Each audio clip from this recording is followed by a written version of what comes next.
तर जय महाराष्ट्र मंडळी, स्वागत आहे तुमचं आपल्या एका नवीन व्हिडिओमध्ये। येरमाळा गावची जत्रा आणि मज्जा मस्ती करून झाल्यानंतर आम्ही परतीचा मार्ग धरला। वाटामध्ये चालताना आम्हाला हवा यावी म्हणून कुणीतरी असे मोठमोठे फॅन रस्त्यामध्ये लावलेले होते। मज्जा केली पण पोट भरलं नव्हतं म्हणून आम्ही असा रस्त्यावर संसार मांडला। सगळा डब्बा उघडून होतोच की नाही तोपर्यंत दादासाहेबांनी असा ताव मारला तर आईसाहेबांनी त्यांच्याकडे असं काहीतरी बघितलं।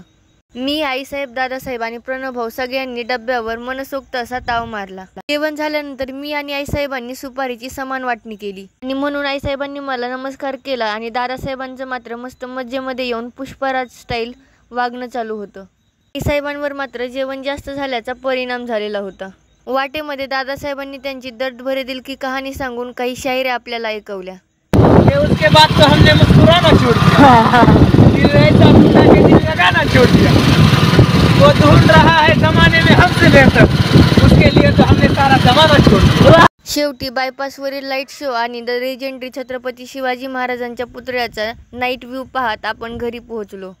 तुम्हीही खा प्या आणि मस्त राहा। व्हिडिओ आवडल्यास लाईक, शेअर आणि सबस्क्राईब करायला विसरू नका। मनापासून धन्यवाद।